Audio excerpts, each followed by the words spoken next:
शनिवस्त्रपञ्जरकवचम्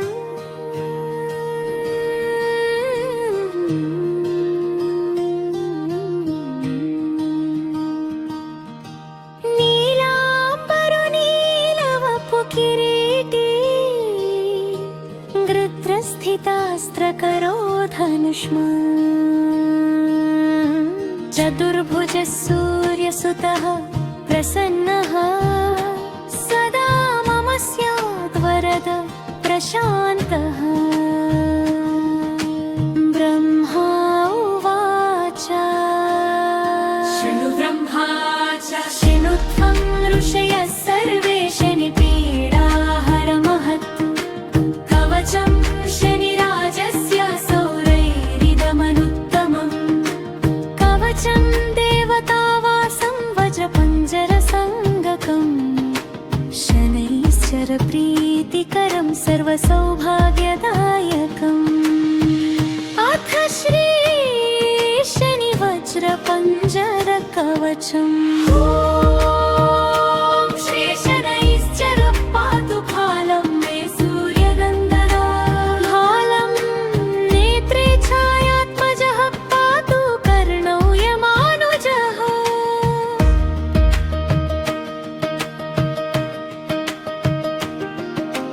नासां वैवस्वतः पातु मुखं मे भास्करः सदा स्निग्धकण्ठश्च मे कण्ठं भुजौ पातु महाभुजः स्कन्धौ पातु शनिश्चैव करौ पातु शुभप्रदः वक्षः पातु यमभ्राता कुक्षिं पात्वचितस्तथा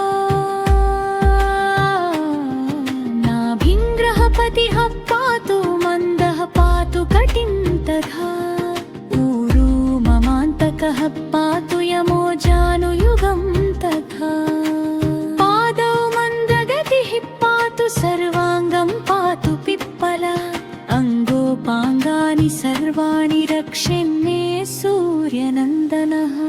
इत्येतत् कवचं दिव्यं पचेत् सूर्यसुतस्य यः न तस्य जायते पीडा प्रीतो भवति सूर्यजः।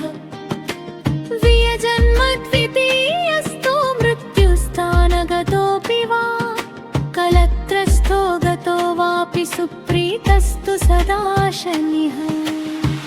अष्टमस्थो सूर्यसुते व्यये जन्मद्वितीयगे कवचं पठते नित्यं न पीडा जायते क्वचित्। इत्येतत् कवचं दिव्यं सौरेर्यन्निर्मितं पुरा द्वादशाष्टमजन्मस्थदोषान् नाशयते सदा जन्मलग्नस्थितान् दोषान् सर्वान् नाशयते प्रभुः।